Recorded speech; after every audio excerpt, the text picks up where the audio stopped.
Well, first of all, everybody, when they get to a tournament, you just never know the flow of a tournament, how it's going to go. And so tonight, we gave up a couple runs early. We came back and answered in the first inning, which was really important. Then we got it tied, or they tied it up, but then we left it right there. We felt our bullpen has been really good all year. Jevin came in, got that first guy out, and then all of a sudden ball left the ballpark, so it's tied up. Then a guy worked himself around the third base, so we really needed a strikeout right there. So we went to Eric. Eric had a ton of strikeouts against him when we played him over there.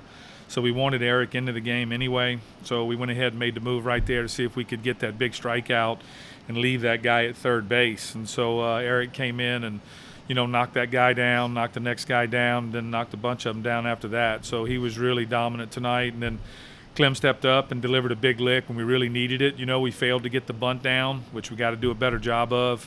And then Clem right there delivered the big lick. In this ballpark, the ball can get out. And we're fortunate tonight that two seniors really played like seniors should, in Eric Carter and Clem.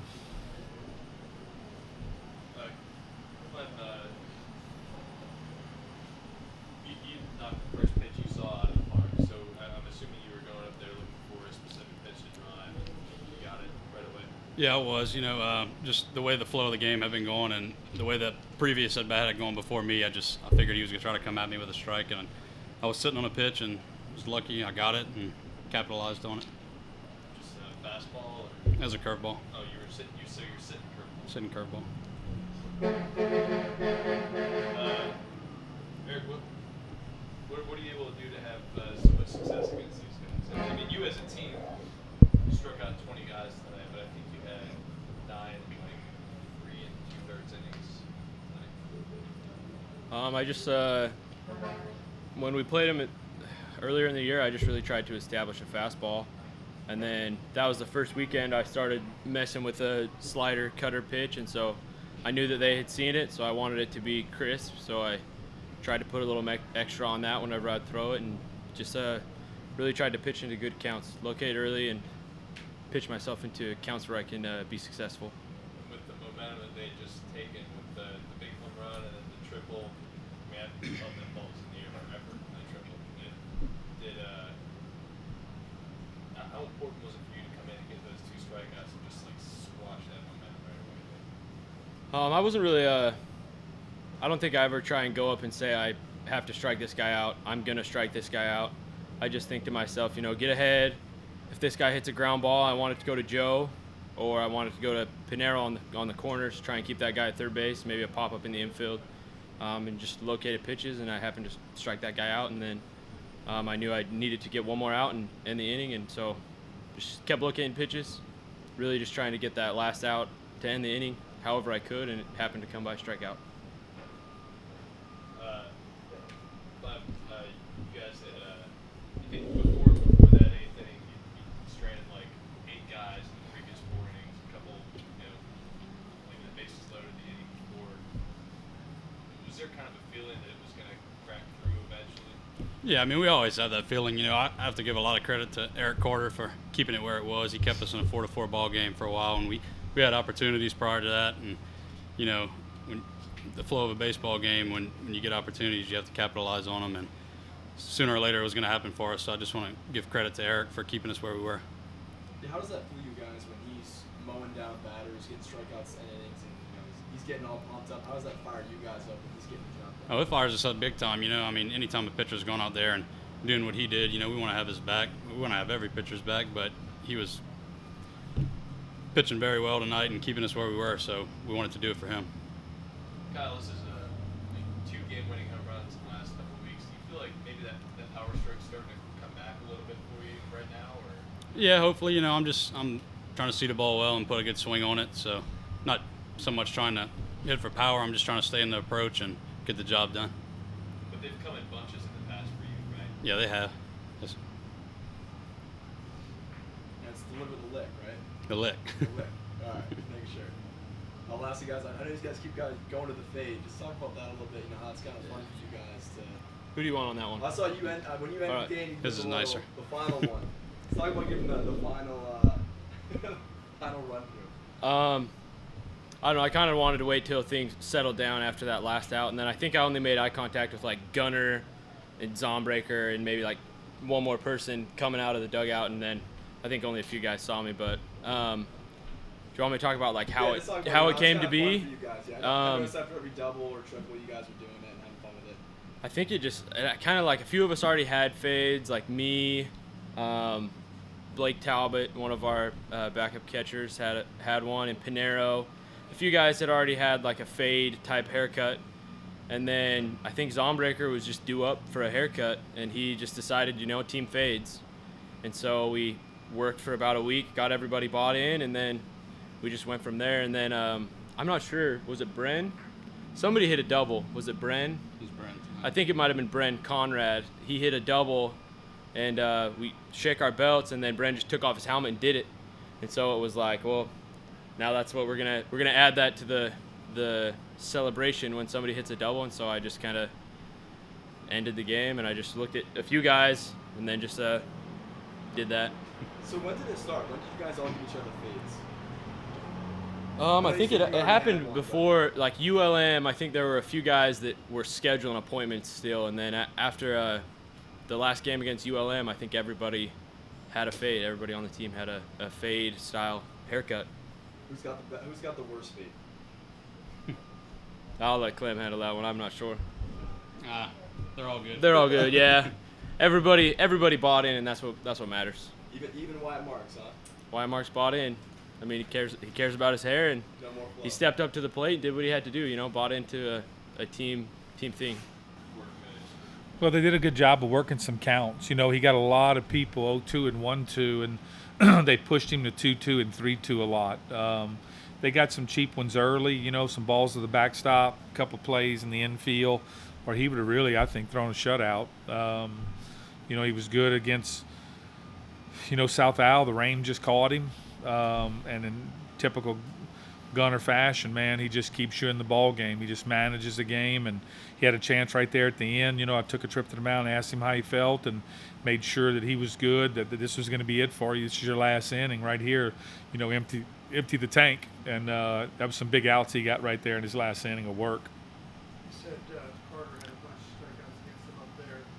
What's he doing most effective with them? I don't know. It's funny how some guys are good against some people and some people struggle against some people. But up there, when he just kind of started throwing that cutter, man, I mean, he was really dominant. And we were trying to see if Jevin could give us one or two, maybe, and then all of a sudden that ball left the ballpark after one out, and then the triple. And we had Carter getting hot. We just thought we could maybe get an inning or two before we go to Carter. And then all of a sudden we had that guy at third base, and I felt that's the game right here. If they get up on top of us, we had left so many runners stranded throughout the ball game that I just didn't want them to get on top of us again and waste Eric Carter. And so we brought him in. We felt that we had a good chance to strike a batter out because we had seen him up there against these guys, and they really struggled against him. I mean, really struggled against him. And tonight it was no different. He punched those two guys out right there, flipped the momentum back to us, and then finally, Clem delivered the big lick, and we had gone down to tell Mo that even though we go ahead in this inning, you're not coming out. We're going to save you for tomorrow. And we feel this, Eric's got him hogtied so much that we're just going to stay with Eric. And we had saw that off the previous outing too. And so he just got him a little breathing room right there at the end. And then he just came get him. But he was very, very dominant tonight. For him to counter those two big hits, the home run and triple with back-to-back strikeouts. It's huge. Asserting the big momentum swinging with your own there. Well, again, this game's all about momentum. And, we get that first out with Jevin. Boy, it looks like, hey, we're going to be okay. You got 8-9 hole up now, and then wham, ball leaves the ballpark. Next guy gets it off the wall. And, man, the momentum flipped on us, so fast. And so we kind of had to send Thurm out to get Carter. Carter was close, but he needed a little bit more time. And then we went out and stood for a while until home plate umpire came to give him all he needed to get ready. And that was the ball game right there, I thought, because they had flipped the momentum on us. But then he came in and flipped it back. And when you get that first guy out you face, when you come in as a reliever, good things happen. And he got that first one out and got the second one out and closed the inning. And then from there, the big lick really took a lot of air out of him. You got guys like Stephen and Clem kind of starting to come around and get some of those big hits. Clem's been getting a lot of hits all year, but it's two game-winning home runs right now. Well, the big thing Clem does is, Clem can get a ball out of the ballpark on you, and it just goes to show you where we'd be maybe if we'd had him in 20 more games. I don't know the exact number of games he was out for, but man, that's a lot of games right there that we could have maybe turned the tide. You know how many at bats he would have had in games to make it be a difference maker, and tonight he was a difference maker. This ballpark, you've got to be careful at it, man. The ball gets up here, it can get out, and he dropped the head on one and got it up and got it out, and that was the biggest difference maker in the game. But he just helps us so much up there, especially against good right-handed pitching. We got that lefty bat up there before Trosclair or after Joe to give us one crack at somebody, a good righty, if you will, being that Clem's a left-handed hitter. But in some of those earlier games, too, just to your point, that ball sails here. Yeah. So what are you talking to your staff about with that? Well, we told him after practice the other day, just to have tough skin. You're going to have to be weathered. Can't be spooked. We can't pitch against it. A lot of guys will pitch against it, and all of a sudden it bites you. So you got to go get it. But if you don't keep the ball down, ball can get out of here. We're going to play a very good club tomorrow. They're going to have some energy with their own fans. I believe they lead our conference in home runs. I haven't checked stats lately, but they have for a long time. And they're comfortable in this ballpark. They did an outstanding job tonight of hitting with 2 outs when I watched them before our game. So we got our hands full tomorrow night. Nickley. What went into the process of deciding Gunner to start tonight? Was it to maybe have him available later this week? Or? No, he won't throw 2. We sat down all the pitchers and we explained to them that here's where we are. Gunner, we want you to go out first, because the only other option would have been Wyatt Marks, and I would have been good with it. It's just these guys had 4 lefties in the lineup and a switchy. So that's 5 lefties. So I don't like that matchup, and so I like Gunner in that situation. I do like Nick Lee in it and Guillory because of the changeup versus the lefties, but we'd had to start moving people up, and I didn't want to do any of that. So it kind of left us aligned for after here. But he won't. He's done. He's done for the tournament. Any comment on fades? Is that kind of the fun thing that the team can rally on? Well, I'm glad. Every year it's something. Everybody's trying to rally for something. I think a possum ran on the field at LSU, and so now theirs is the possum. So, South Carolina last year found a goldfish in a ditch and it didn't die. So, it was their thing. So, it's one of those things you can't come out and try to make them do.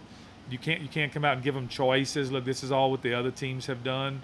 It's something that's got to be forged. It's got to be something that they do on their own. So I was glad they did it. I think the belt thing is my speech to them about big boy pants, and so when they hit a double or something, I think they're mocking that. But the fade, I'm all for it. They asked me when I was going to get mine. I said, you got to win a lot more before I get mine. So who knows? They players will play for weird reasons today, and who knows?